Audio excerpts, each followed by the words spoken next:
Le thème de ce matin, c'est les bienfaits de la communion fraternelle. Alléluia. Il y a une force dans la communion fraternelle. Il y a une puissance dans la communion fraternelle. Et quand on lit la parole de Dieu, on s'aperçoit qu'on a là un secret.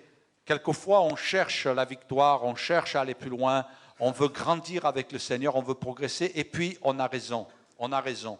Parce qu'il faut chercher l'excellence. Il faut chercher à aller plus loin. Il faut chercher à grandir. Et puis, le Seigneur nous montre que quelquefois, il suffit de revenir à des choses toutes simples de la parole de Dieu, des choses que Dieu a établies, et peut-être même avec le temps qu'on a oubliées. Vous savez, un chrétien doit constamment revenir un petit peu sur les bases de sa vie chrétienne pour qu'il réalise la solidité. Alors on va lire ce passage. Ceux qui acceptèrent sa parole furent baptisés, comme la semaine dernière. Amen. C'était beau ces baptêmes. Vous avez bien témoigné dimanche dernier. C'est formidable. Levez la main, ceux qui ont été baptisés dimanche dernier. Levez la main, n'ayez pas honte. Levez la main. Bien haut, bien haut, bien haut, bien haut, bien haut. Il n'y en a que 2. Ils sont passés où les autres? Oh. C'est merveilleux. Ceux qui acceptèrent sa parole furent baptisés. Et la Bible dit, en ce jour-là, le nombre des disciples s'augmenta d'environ 3000 âmes. Ça, c'est mon rêve. Le jour où je vais faire un baptême, un service de baptême avec 3000 personnes. Moi, je vous assure que je ne reculerai pas. Même si ça doit durer une semaine, ça ne fait rien. Hein, on changera l'eau entre-temps quand même, hein, soyez rassurés. Hein. 3000 âmes se sont fait baptiser. Amen. Et puis, ils persévéraient. Voilà les bases solides. Ils persévéraient. Donc, on comprend par là que ce n'est pas évident. Il y a un combat contre la chair. Ils persévéraient dans l'enseignement des apôtres, dans la communion fraternelle, et ce matin, on va parler de ça, dans la fraction du pain et dans les prières. La crainte s'emparait de chacun et il se faisait beaucoup de prodiges et de miracles par les apôtres. Donc c'est le symbole de l'approbation de Dieu. Il se faisait des prodiges et des miracles. Et puis, un petit peu plus loin, au verset 47, il est dit « Et le Seigneur ajoutait chaque jour à l'Église ceux qui étaient sauvés. » Amen. Il ajoutait à l'Église ceux qui étaient sauvés. Le Seigneur vous a ajouté à son Église. Il ne vous a pas laissé dans la nature, il n'a pas fait de vous un électron libre, il vous a ajouté à l'Église. C'est vrai que nos braves frères et nos braves sœurs africains avaient une expression quand ils rencontraient d'autres Africains de la communauté africaine et qui leur disaient « Tu vas dans quelle église ?» Il dit « Nous, on va dans l'église du blanc. » C'était moi le blanc. Alors, c'est vrai que ce matin, peut-être vous êtes ici à l'église du blanc. Hein? C'est pas vrai? Le pasteur blanc. Ah, pardon, il y a du respect. Ils ne vont pas chez le blanc, ils vont chez le pasteur blanc. Alléluia, moi, ça m'honore. Hein, je suis très content. Et puis, c'est beau quelque part. Bon, moi, je ne cherche pas des honneurs, mais on est dans l'église de Jésus. Amen. On est ajouté à l'église de Jésus. On n'est pas ajouté à l'église du pasteur blanc. On est d'accord? On est d'accord? On est donné à l'Église. Il a ajouté. Et puis, un jour, il y a un pasteur qui a une très, très grande église à Phoenix, le pasteur Tommy Barnett, il disait, le Seigneur ne peut pas vous donner moins qu'une âme par jour. Alors, moi, je prie, je dis, Seigneur, il faut que tu sauves des âmes, il faut que chaque jour, tu ajoutes une âme à l'Église. Alléluia. Alors, on doit prier pour cela, on doit chercher la face de Dieu pour cela, et puis que chaque jour, le Seigneur ajoute une âme à l'Église. Le Seigneur vous a ajouté à l'Église, pourquoi? Parce que de votre vie d'Église va dépendre votre solidité spirituelle. Et c'est important. Le diable, il est comme le loup, vous savez la particularité des meutes de loups, quand elles attaquent, la première des choses qu'elles font, la première des choses que le loup fait, c'est qu'il regarde le troupeau circuler. C'est impressionnant, un jour j'ai vu une émission là-dessus, je me suis arrêté, je dis, oula, ça c'est une émission spéciale pour les pasteurs. Il montrait la vie des loups, alors là j'ai regardé attentivement, et puis j'ai dit, oh là, j'enregistre là. Et puis la particularité, c'est que le loup, il regarde le troupeau pendant un moment, avant d'attaquer, il regarde, et puis il repère, c'est impressionnant, hein, il repère l'animal qui est infirme. Il est fort, hein? Ouais, véridique. Hein? C'est les scientifiques qui ont dit ça. C'est pas moi, je ne suis pas capable de le... Hein, mais la première des choses qu'ils font, ils restent en meute comme ça et ils repèrent. Et puis, ils montraient avec des moyens un petit peu modernes, comme si la caméra se rapprochait, et ils montraient l'animal qui était en train de courir et qui était en train de boiter, enfin, qui était en train d'évoluer, qui était en train de boiter. Et puis, la deuxième chose qu'ils faisaient, ils fonçaient dans le troupeau et ils isolaient sa proie. À plusieurs. Ils isolent l'animal infirme. Et ensuite, vous avez compris, ils se jettent dessus, ils le tuent et ils le dévorent. Et puis, si le Seigneur compare l'ennemi à un loup, c'est parce que c'est de la même manière qu'il agit. Il veut vous isoler du troupeau. Il veut que vous quittiez la communion fraternelle. Et puis, ce matin, on va tout faire pour que ce soit l'inverse qui se passe dans nos vies, qu'on réalise cela. Et puis, je pense que c'est arrivé à tout le monde au moins une fois dans sa vie. Et si ça ne vous est pas arrivé, ça va vous arriver un jour, et c'est pour ça que je veux prêcher là-dessus, c'est qu'il vous arrivera à un moment donné de penser qu'il faut quitter l'Église. Mais c'est une œuvre de l'ennemi. Il va vous isoler, et là, il va s'abattre sur vous pour vous faire mourir. Hein? Mais dans l'Église, il y a la puissance de Dieu. Regardez ce que le Seigneur Jésus dira, et ce matin, que ça reste gravé dans vos cœurs. Jésus dira, et moi je vous dis, je te dis que tu es Pierre, et que sur cette pierre, je bâtirai mon Église. C'est Jésus qui a dit ça. Elle est à Jésus, l'Église. Amen. Je bâtirai mon Église. Et il est dit, les portes du séjour des morts ne prévaudront point contre elle. Je te donnerai les clés du royaume des cieux. Ce que tu lieras sur la terre sera lié dans les cieux. Ce que tu délieras sur la terre sera délié dans les cieux. Là, il nous parle de l'autorité, de la puissance et de tout ce que le Seigneur a donné à l'Église. Moi, je crois de tout mon cœur, je fais partie de ceux qui croient que le Seigneur est celui qui entend nos prières. Mais je crois encore plus que nos prières sont plus puissantes quand elles sont faites dans la communion fraternelle. Amen. Dans l'Église. Dans l'Église. Hein? C'est là, le Seigneur dira, je te donnerai les clés à ce que tu liras. Pourquoi ce verset? Qu'est-ce qu'il vient faire? On a l'impression qu'il n'a rien à voir avec ce qui précède. Quel rapport avec l'Église? Parce que dans l'Église, il y a l'autorité, la puissance de Dieu. Il y a la force, parce que le peuple, quand il est uni, il est fort, il est puissant. Alors, le premier point que je voudrais voir avec vous, votre santé spirituelle dépend de votre vie d'église. Enregistrez-le, parce que si vous vivez sans église, vous allez perdre votre santé spirituelle. Vous allez perdre votre équilibre spirituel. Et ça, ce n'est pas moi qui le dis, c'est la parole de Dieu, c'est le Seigneur qui nous le dit. Il veut qu'on soit ensemble. C'est une garantie pour nous d'être ensemble. On est plus fort, on est plus solide. Hein? Un jour, je regardais, vous allez dire, bon, je ne fais pas que ça, mais ça me rend attentif. Un jour, je regardais une vidéo, c'était sur Internet, et j'ai trouvé que, d'ailleurs, je l'ai enregistrée, cette vidéo. Je ne sais pas si je l'ai passée ici un jour, mais je l'ai enregistrée, je l'ai dans mon ordinateur. C'est des buffles qui sont en train de boire.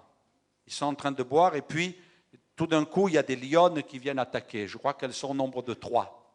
Elles viennent attaquer un petit buffle qui est là, et qui est en faiblesse. Et puis, à un moment donné, il y en a un de buffle qui se retourne et qui commence à attaquer. Et puis tout le troupeau s'y met. Il commence à attaquer les lionnes qui sont là. Et vous savez, des lions affamés, ça doit être terrible. Je ne préfère pas en rencontrer.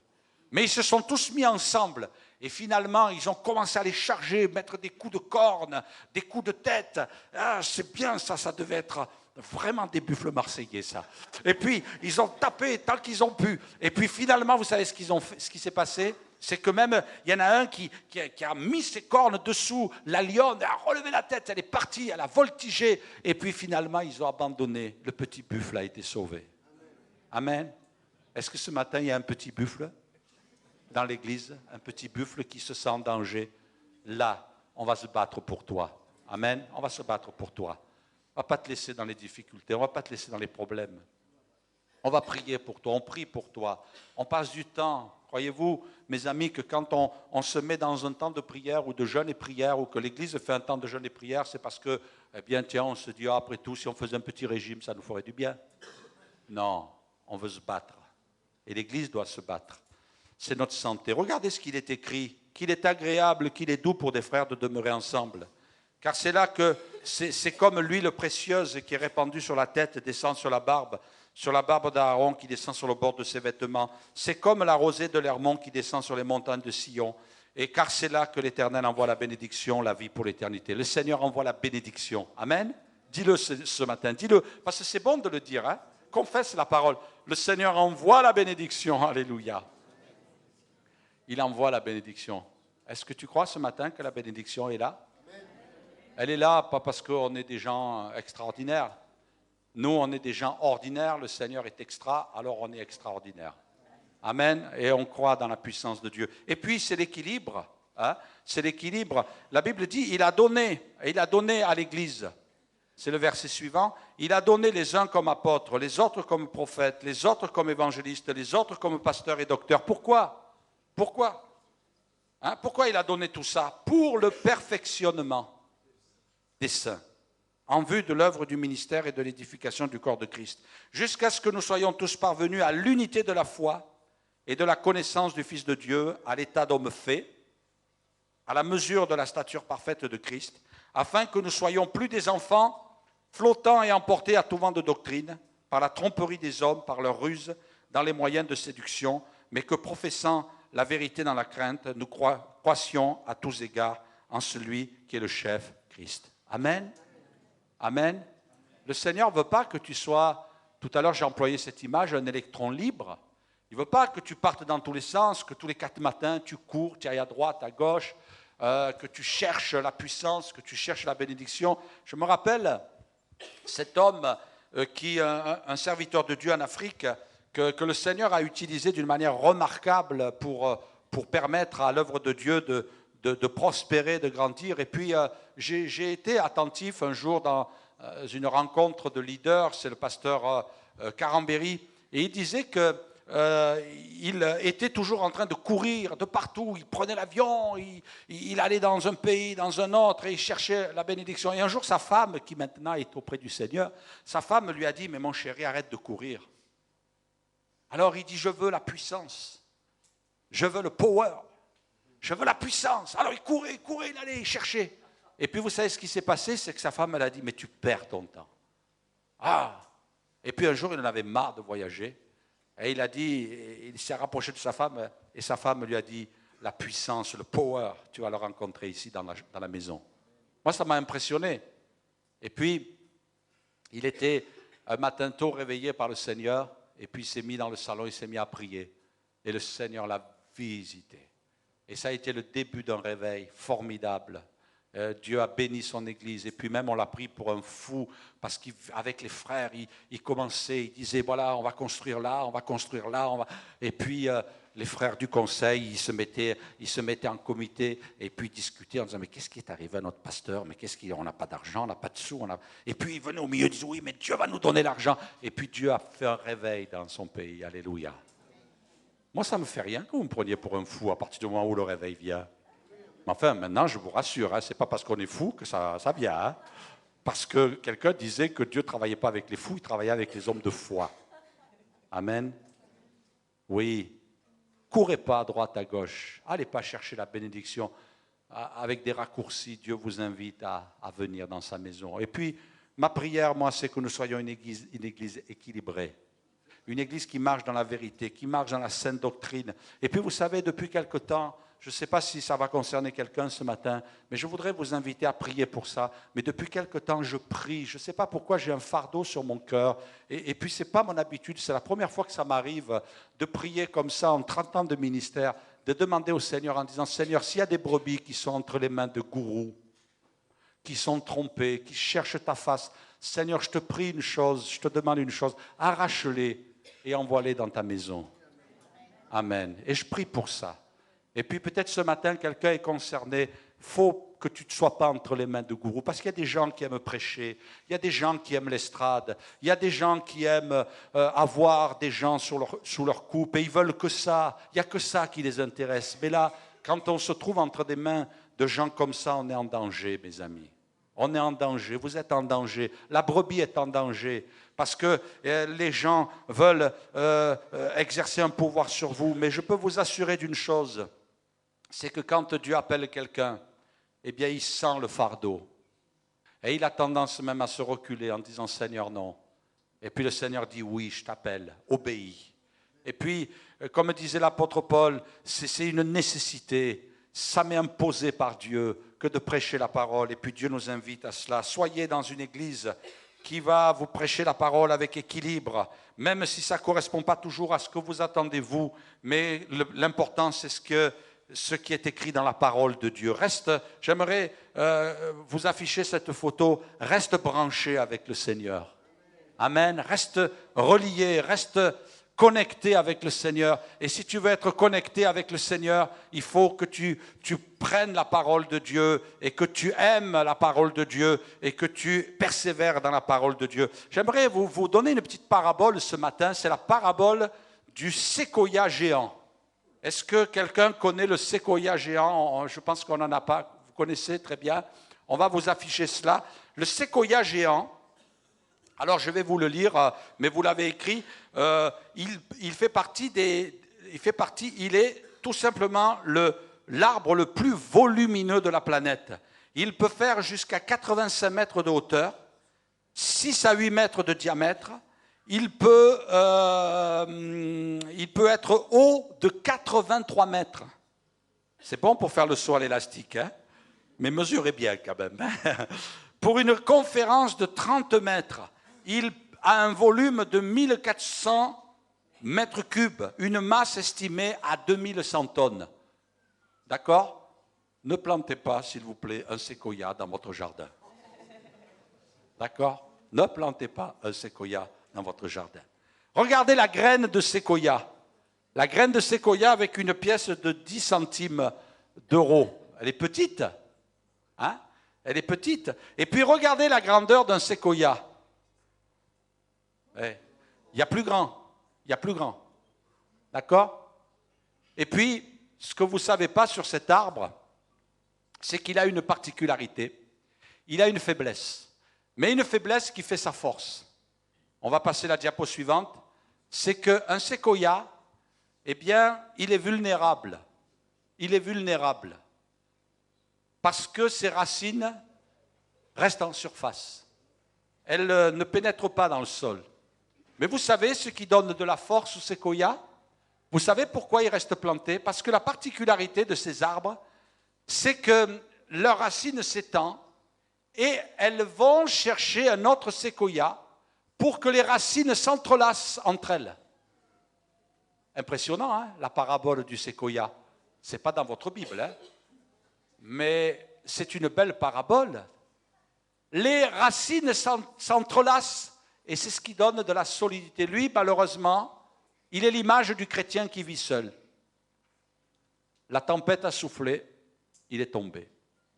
Vous savez que si vous êtes avec les autres séquoias, c'est-à-dire si vous êtes avec vos frères et sœurs, si vous êtes dans l'église, si vous aimez l'église malgré tout, que vous vous attachez à l'église, que vous aimiez l'église, eh bien, qu'est-ce qui va se passer? Vous serez comme un séquoia qui a entrelacé ses racines avec d'autres séquoias, et c'est ce qui donne la force.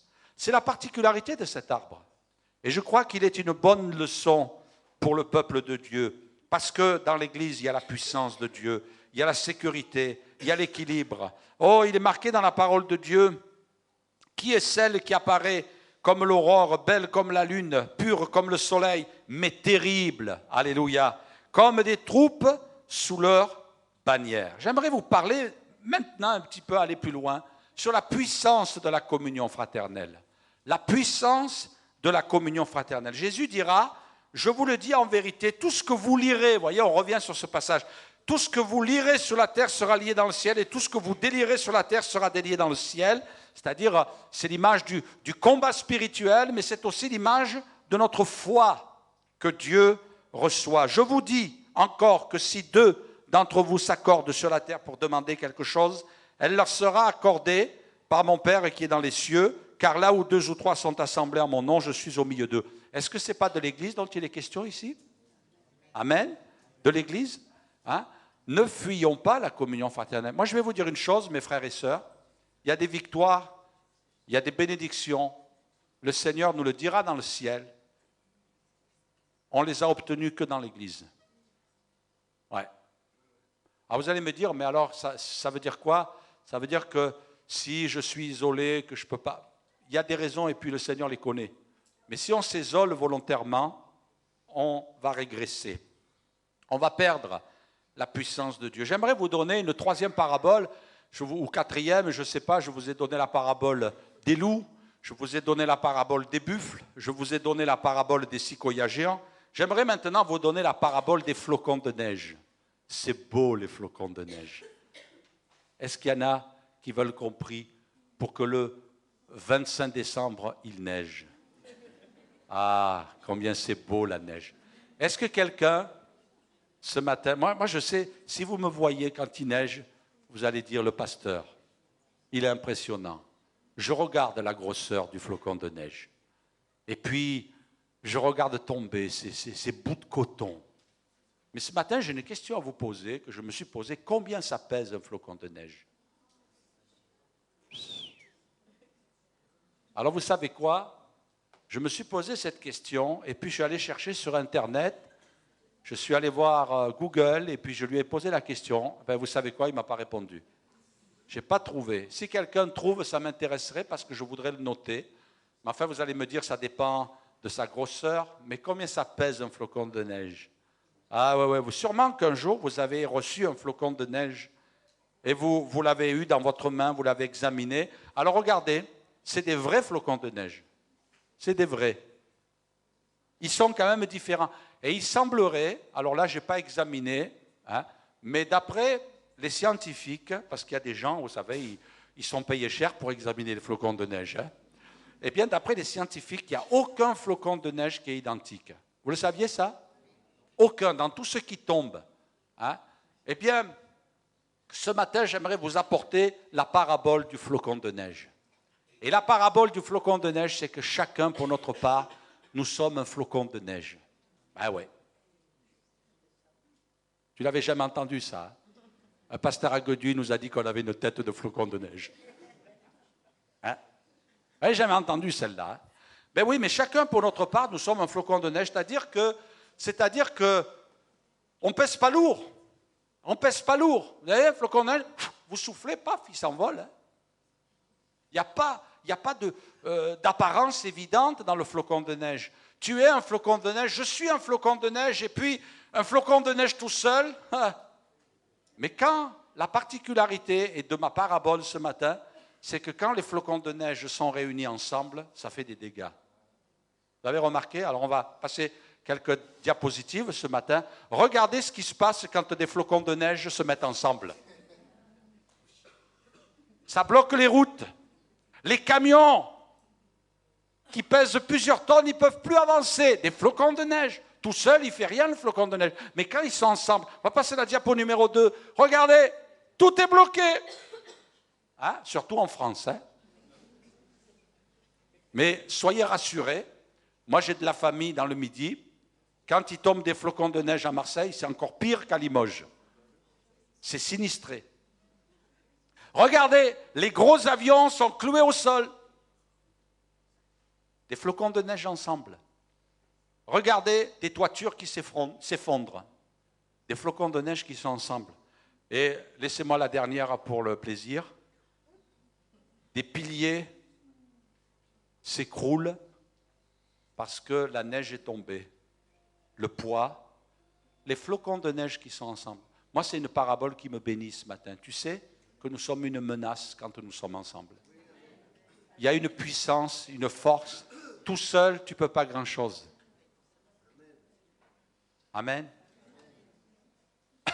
Tu peux dire à l'adversaire, écoute, tu peux me mettre la raclée, mais je vais appeler mes petits frères et mes petites sœurs, tu vas voir.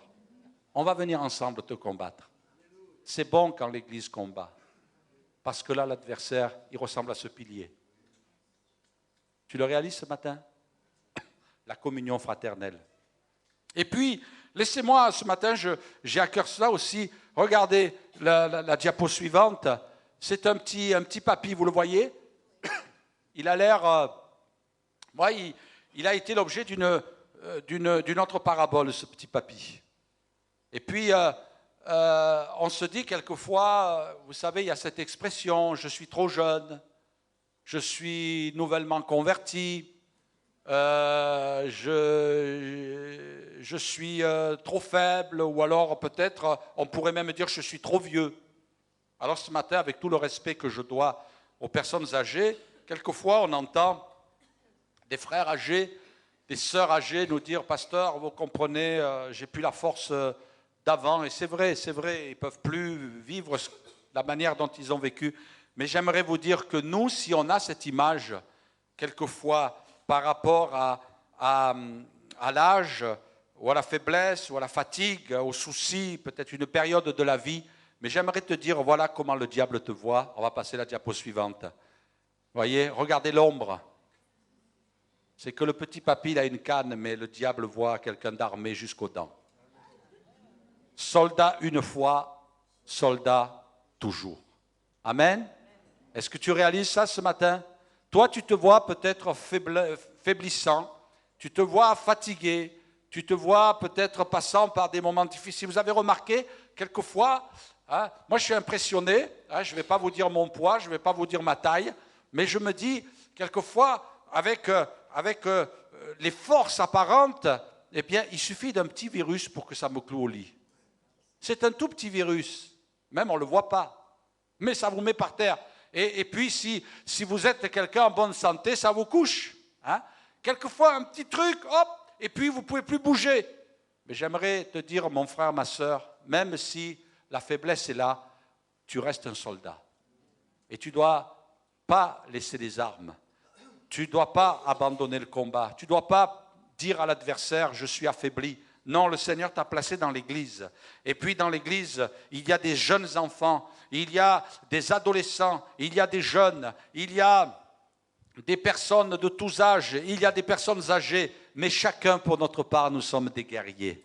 Amen. Nous sommes des guerriers pour le Seigneur. Et l'adversaire, quand il nous regarde, eh bien, il n'est pas là en train de regarder si nous sommes affaiblis, mais il voit un soldat qui le sera jusqu'à la fin. L'apôtre Paul a été un soldat jusqu'à la fin. Il dira, j'ai combattu le bon combat. Le moment de mon départ approche. Il sentait qu'il allait quitter cette terre subitement. Mais il dira, j'ai combattu. Et je crois qu'il a combattu jusqu'au bout, jusqu'à la fin, jusqu'à son dernier souffle. Et j'ai connu des histoires, notamment de cet homme. Le papa, je l'ai déjà raconté, mais c'est important de s'en rappeler. Le papa de Rick Warren, un jour qui était là en train de mourir et puis qui voulait se lever du lit pour aller évangéliser. Et quand il a vu que la mort était en train de le faucher, qu'il n'avait plus de force, il a rassemblé ses dernières forces, il a imposé les mains à son fils et il a dit, Seigneur, moi je ne peux plus, je vais mourir, mais je te prie maintenant d'exaucer ma prière avant que je parte.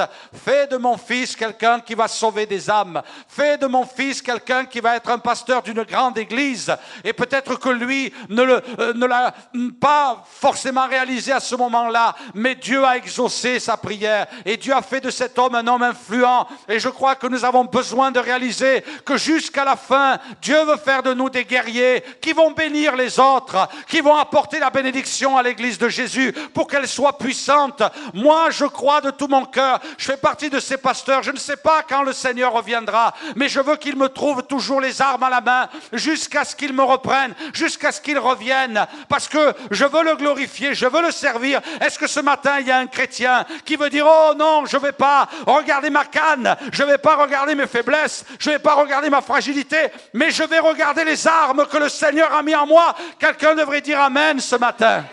Alléluia. Dieu nous appelle aussi à recevoir dans l'église. Dieu nous appelle à donner à l'église. Sais-tu qu'il y a des bénédictions? Le Seigneur veut aussi te les donner à l'église. Je me rappelle cet homme qui a vu un jour une personne âgée, je ne sais pas pourquoi je dis ça ce matin, mais ce n'était pas marqué sur mon papier, ce témoignage, mais qui voulait se faufiler dans la foule. Il avait fait une grande campagne d'évangélisation, et puis il y avait une personne âgée qui voulait, alors il y avait le service d'ordre qui était autour du pasteur et qui essayait de repousser la mamie. Et quand le pasteur l'a vu, il a dit non, pourquoi vous la repoussez? Il a senti qu'il y avait quelque chose de Dieu là. Et puis il a dit non, ne la poussez pas, laissez-la venir. Et il a arrêté tout le monde. Et puis la petite mamie s'est approchée, courbée. Et elle lui a dit, pasteur, je voudrais prier pour vous. Alors il aurait pu ricaner, il aurait pu dire non. Et il a dit, ben, écoutez, allez-y. Il a baissé sa tête, elle lui a imposé les mains. Et puis il a dit lui-même qu'à partir de ce jour-là, il a senti une bénédiction. Il a senti quelque chose de plus de la part de Dieu. Alors si vous ne savez pas quoi faire, priez pour moi. parce que j'en ai besoin. C'est vrai, je ne dis pas ça en rigolant, mais priez pour moi. Moi, je crois dans l'efficacité du ministère parce qu'il y a des frères et sœurs qui prient. Je bénis Dieu pour tous ceux qui travaillent, qui ont des responsabilités dans l'Église. Quelquefois, je les passe en revue, je ne dis pas que je le fais tous les jours, mais quelquefois, je prends le temps, je les passe en revue et je dis, Seigneur, bénis un tel, tu vois sa responsabilité. Seigneur, bénis un tel. Seigneur, bénis un tel. Seigneur, bénis, bénis, bénis, bénis.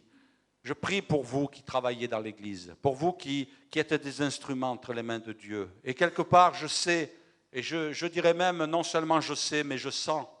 Je sens, parce que quand on prie pour nous, on le sent. On le sent. Je sens que vous priez pour moi. Et je veux vous encourager à le faire, parce que j'en ai tellement besoin.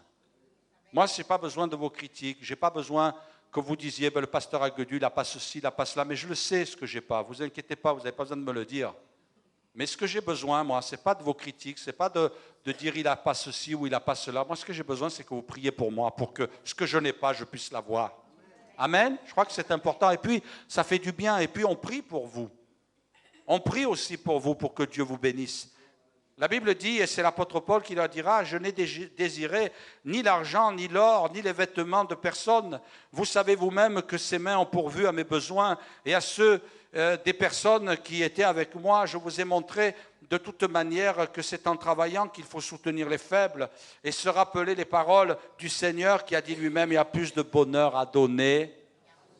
Amen. Dites-le, il y a plus de bonheur à donner qu'à recevoir. Alléluia. Ça, ce n'est pas le verset des boxeurs, ça. C'est le verset des chrétiens qui réalisent que c'est un bonheur de donner.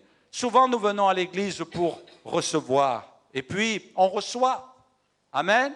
Combien de fois on a été bénis dans l'église? Combien de fois le Seigneur nous a relevés? Combien de fois le Seigneur nous a restaurés? Combien de fois nous avons expérimenté les miracles de Dieu dans l'église? Amen. Le Seigneur est bon. Mais le Seigneur nous dit aussi qu'il faut donner. Qu'est-ce que tu donnes? Qu'est-ce que tu donnes à tes frères? Qu'est-ce que tu donnes à l'église? Combien de temps tu donnes? Quel service? Quelle capacité? Est-ce que tu viens à l'église que pour recevoir? Dieu te bénira parce qu'il est fidèle.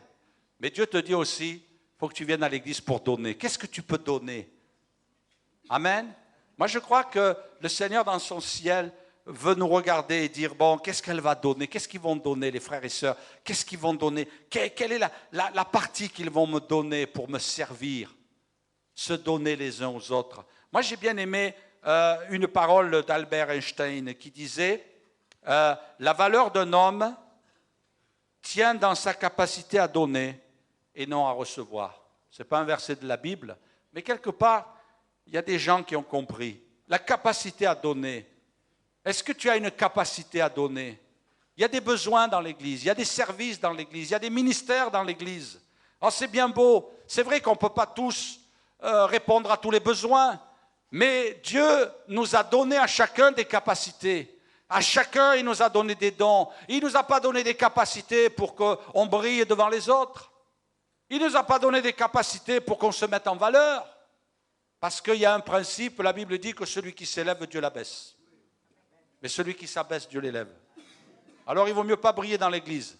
S'il y a bien un endroit où ce ne sera jamais Star Academy, c'est l'église, mes amis. Jamais, jamais. Ça ne peut pas être Star Academy. Parce que s'il y en a un qui élève un peu trop la tête, le Seigneur il l'écrase tout de suite. Parce qu'il ne veut pas. C'est comme ça. Par contre, celui qui s'abaisse, Dieu lui donne du succès. Celui qui est là pour donner, pour apporter, pour transmettre, pour communiquer. Alors Dieu dit, ah, je suis d'accord, mais Dieu regarde au cœur. Nous, on ne voit pas, mais Dieu voit au cœur. Et Dieu dit, oh, lui monte trop, hop, on va la baisser. Star Academy, ça n'existe pas dans l'Église. Nous sommes serviteurs les uns des autres. Et puis, il y a une grande joie. Dieu nous appelle à semer, la Bible nous le dit, regardez ce monsieur. Moi, je trouve que c'est encore une parabole, ça. Il sème. Alors moi, je ne sais pas si cet homme est en train de semer. Bon, je vois qu'il fait beau, mais peut-être qu'il sème avec larmes, peut-être qu'il est fatigué, peut-être qu'il est découragé, peut-être que la récolte précédente a été une véritable catastrophe, peut-être qu'il est démuni, peut-être qu'il a des dettes, mais il est en train de semer.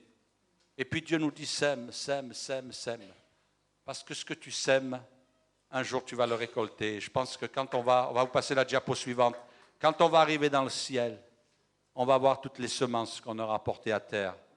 Et la Bible le dit, elle dit, celui qui sème peu, il moissonnera peu. Celui qui sème peu, il moissonnera peu.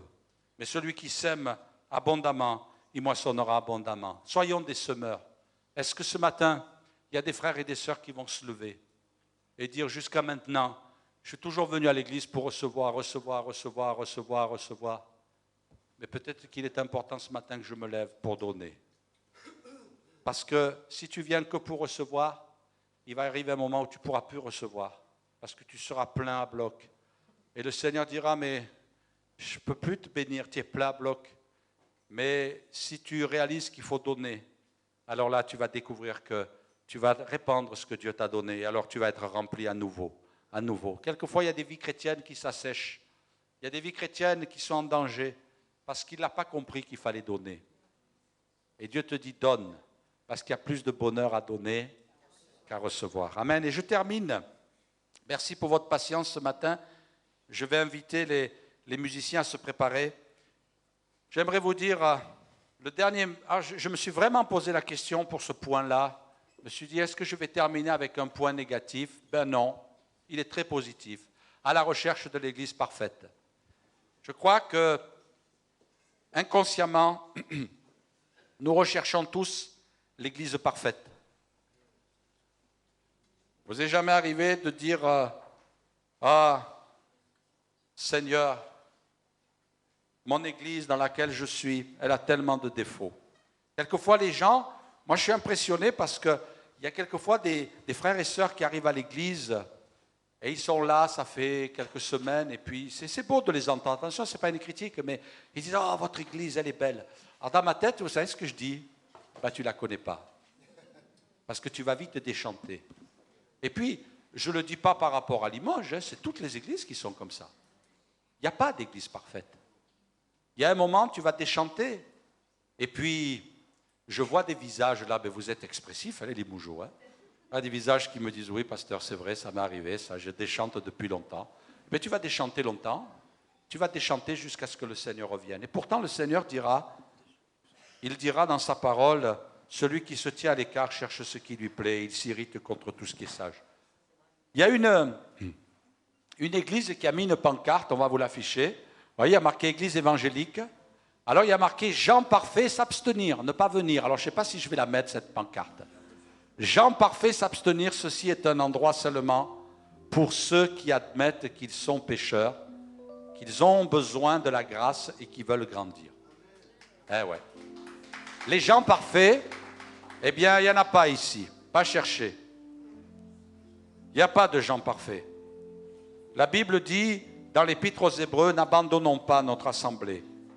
Comme c'est la coutume de quelques-uns, mais exhortons-nous réciproquement, et cela d'autant plus que vous voyez s'approcher le jour. Vous savez, c'est tentant quelquefois. J'ai connu des pasteurs découragés en France. Et puis il y en a encore, hein, il ne faut pas croire. En disant c'est dur, le terrain est dur. On a de braves frères et sœurs, on a de belles églises en France. Elles sont toujours trop petites les églises, c'est vrai. Mais le terrain est dur, c'est pas facile, et puis on n'est pas aidé. On a l'impression quelquefois que le pays dans lequel on est n'est pas favorable à l'évangile. Et puis, il y a des gens qui veulent, des pasteurs, des serviteurs de Dieu, même des chrétiens quelquefois, qui veulent partir dans d'autres pays. Moi, je vais vous dire une chose, j'ai pas été un grand voyageur, mais j'ai fait quand même quelques voyages. Je suis allé prêcher dans d'autres églises, dans d'autres pays. Mais vous savez, ma conclusion, c'est de dire, il n'y a pas d'église parfaite. Et puis j'ai découvert dans ces églises, parce que bon, je suis pasteur, et puis les pasteurs quelquefois me parlent aussi pour me parler de leur fardeau. Eh bien, on s'aperçoit qu'il n'y a pas d'église parfaite. Et puis même si à une époque, ça m'a effleuré en disant, ben, tiens, si tu partais en mission, si tu partais dans un pays, ben, je vais vous dire une chose, je ne sais pas, peut-être le Seigneur m'appellera un jour, mais tant que je n'entends pas l'appel de Dieu, il n'est pas question que je parte dans un autre pays. Mais je vais vous dire une chose, c'est que ma conclusion, c'est partout pareil. N'abandonnons pas notre assemblée. Et puis, tu vas aller dans une autre église, tu vas dire, oh, c'est merveilleux, mais au bout d'un moment, tu vas ouvrir les yeux. Ça, c'est comme le mariage. L'amour rend aveugle, mais le mariage ouvre les yeux.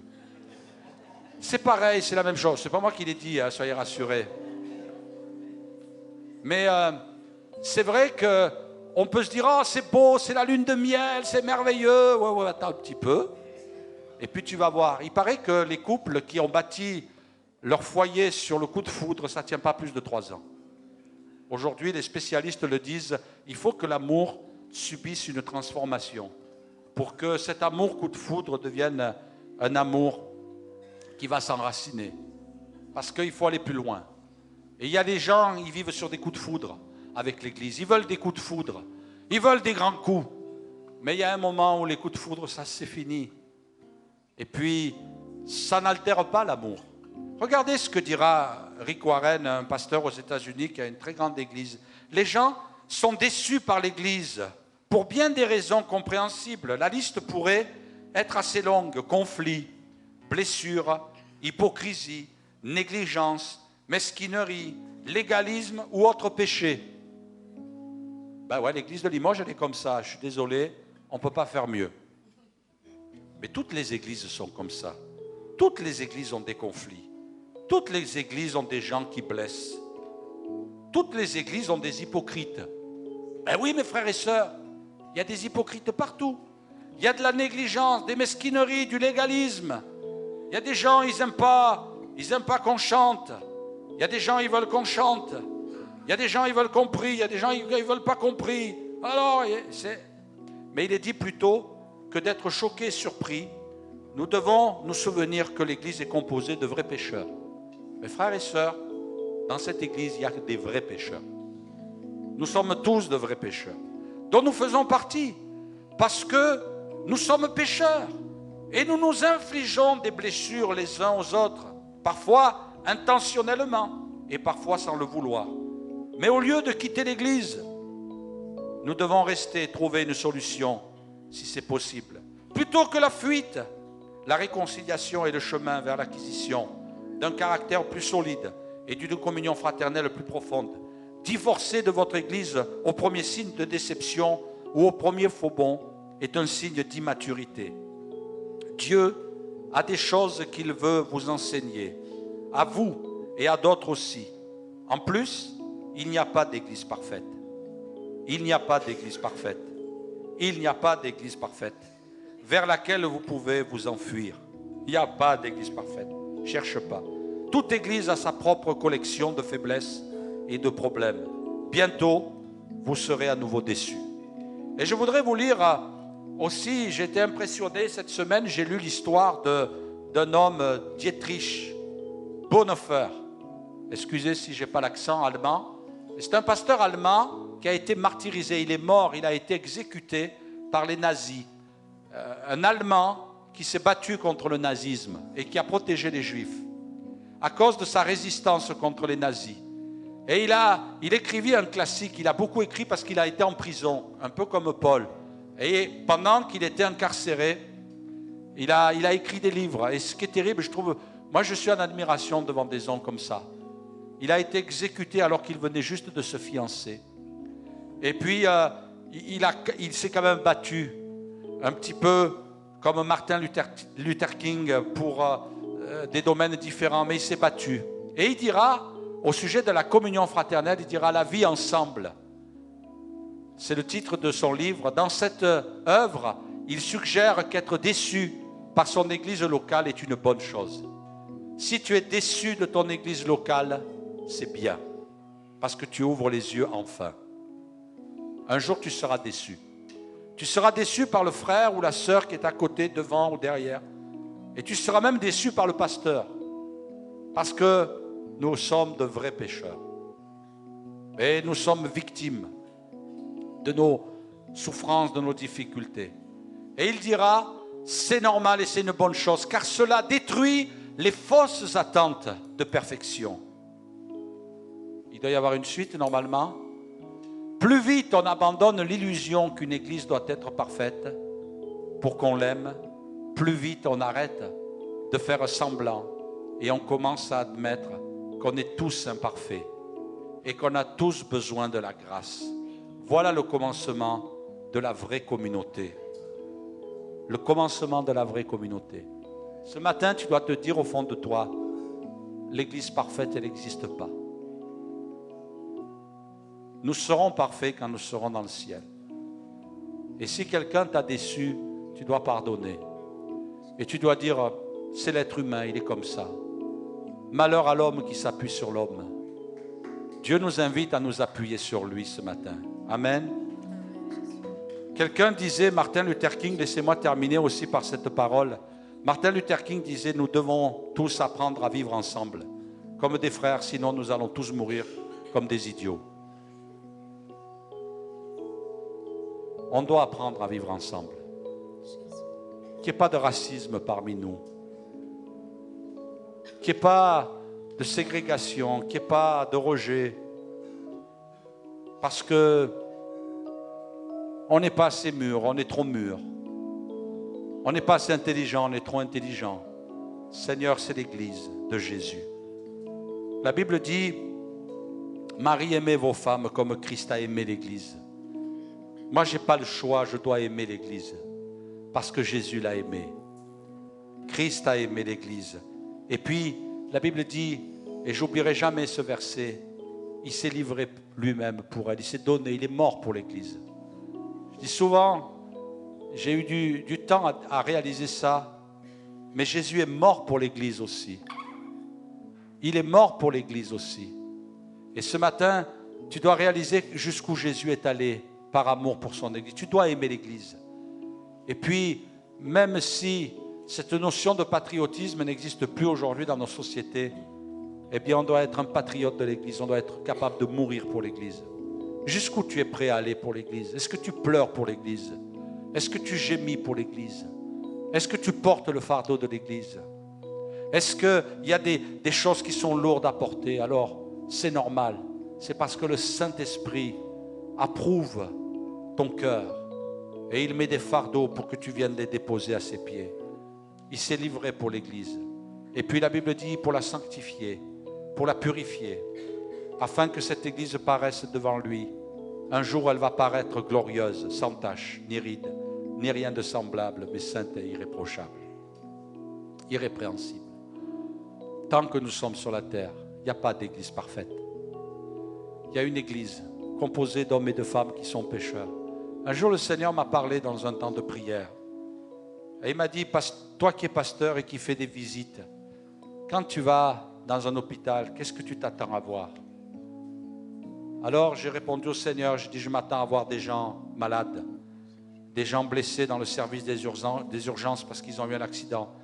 Je m'attends aussi à voir des gens qui sont complètement affaiblis parce qu'ils sont près de mourir et on va les retaper. Le Seigneur m'a répondu en disant, mon Église, c'est un hôpital. Il y a des gens en souffrance. Il faut les guérir. Il faut les restaurer. Il y a des gens qui ont eu des accidents de la vie. Il faut les soigner. Et puis j'ai arrêté de me faire des illusions. Et puis je me dis, Seigneur, c'est vrai, l'Église, c'est un hôpital.